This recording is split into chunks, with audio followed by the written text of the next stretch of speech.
Good to see you. So, You too. thanks. Today, we're going to take some time to talk about your glass art, your fantastic pieces, like the one that's right next to you and the two that are behind me. One of my favorite colors. It's a fantastic color. It's absolutely awesome. Yeah, I wanted to, let the people get to know you a little bit, talk about where you started, why glass art, and where you get your inspiration from. Actually, I learned something serious. I made an apprenticeship as an industrial mechanic, but this is kind of ages ago. Afterwards, I worked like 2 years in this field. And I was like 24, 26. I decided to go to university and study design and art at the Academy of Fine Arts in Maastricht. This takes about 4 years. And while the studies, I run into art glass by accident, kind of. Oh, by accident? Yeah, by accident. So I never wanted to work with glass. So while my final examination, we have to do some practice work. When I came into a company, and this company were producing or selling art glass and tools and kilns for running small studios. Okay. So through your studies, you got to know the material. And Yes. Did you develop your technique there, your special way of making this organic living glass? So actually, for my final examination, I got a kind of scholarship from this company. Okay. And they had all this art glass supplies. So first I had to learn work with glass. Actually, I was studying product and jewelry design in Maastricht. Wow. And but my final examination were about kiln casted glass at this point. So I was more focused on the design and on the shape, but not working with the material. Okay. So the material component came later, but did you have that artistic idea what you're doing now during your studies, or did that develop with the glass? It came during my studies, so also with the sea forms and the underwater world series. This was kind of a design which turned out while my final examination, but afterwards I go further and further. You can see on my objects, so in the first years I was concentrate just to create the inner shape of the objects, like Okay. the one I can see behind you, or the one is on the table. But let me get a step back. So when I was finishing my studies, actually I want to be a furniture designer, but it was very hard to launch furniture to the market. And Okay. after a while, I was getting back to the glass. So I was making furniture out of glass for the first several years. Furniture out of glass? Yeah, like I make big tabletops and lamps and everything. Oh, okay. I'm thinking to provide some images, but maybe I can send them later. Yeah, send them later. We'll chalk them in. Yeah, excellent. So actually the company which gave me the scholarship for the final examination, also we were building kilns together and figuring out to build big kilns where were several kilns inside the kiln, so I can manipulate the glass.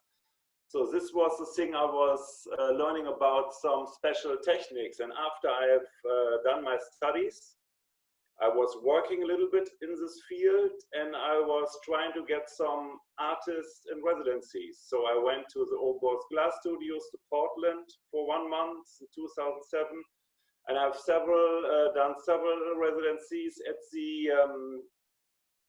the shot company in Grünenplan, close to Hanover. Yes, and they gave me really the view inside the material from the technical point. Mm-hmm. So this was a very big step for me into the future. So around when did your process start becoming a glass artist? It was 2005, 2007? To decide to work as a sculptor with glass, it was around 2005. Yes, it was like 2 or 3 years after my final examination. Wow. I have to point out to everybody, you're an avid diver. You travel around a lot around the world. You take a lot of inspiration from underwater, which I think you really see in your pieces there, have this organic underwater look. I really love that. As to your technique, did you bump into the way you're doing your pieces on the beginning, or did that develop along the way? A kind of both. So of course, because I think like the technique of the kiln form glass, this is a technique which is around 4,000 years old, and it came back from the French in the 19th century. And of course, I have a lot of different stations going to Africa. I've done some kiln casting workshop in Addis Ababa. I've been in Syria and going to the States, to the Ouroboros Glass Studios, then to Schott again. And from all these stations, I was developing this technique out. So I make lots of small samples and melting again, grinding, polishing, melting. And over the years, it turned out that I can make this kind of overlay techniques inside the kiln cast glass objects. I think that's fantastic. I will have a short insert of a video I made about the way you make your pieces. We're going to be showing that a little bit so that they have a basic idea. What we have to point out is not only the work with the glass, but it's the, excuse me, the sculptural aspect is that you're actually making the form first, then making a negative out of that, in which the glass comes, and then the glass is processed and, you know, cold cut and finished and polished and everything. So actually, from when you have like the form beside you, what gives you this the feeling of the form? Does that come while you make the piece, or is that already in your head and you say, oh, I have to put that out on the head into the piece, or as you go along it develops? With the kiln casting techniques, it's very controlled, and also I'm very controlled. First, of course you're German. Yeah, I'm not that German, so. But you're perfect, which I like. Yeah, first I design the outline of the piece, like on a raw sketch with pencil on paper. And when I have designed the outline, I'm extruding it into foam, and then I start shaping it. So sometimes while shaping, I change the model, but mainly I'm in my mind. And some models are just going to the bin and I have to make it again. But just the raw model, because I'm not satisfied enough to cast this into glass. Okay, so I in the video you will everybody's going to see how you have like styrofoam forms that you cut and mold, so to speak. That's the positive form. That's your the idea. Do you already have so you basically have the form in your head, you work on it, you adapt it, make it a little bit different along the way. Do you have the type of color already in your mind? This is going to be this color, and you have different colors sometimes in the glass, like the one on the other side is yellow and orange red. Is that already in your mind, or is that just comes along when you make the glass?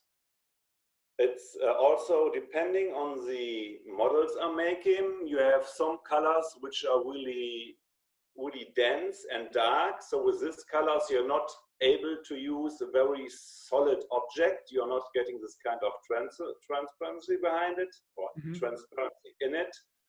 But sometimes first I make the model, and then I'm thinking about the color. Sometimes it's together, so it's I'm mixing it up.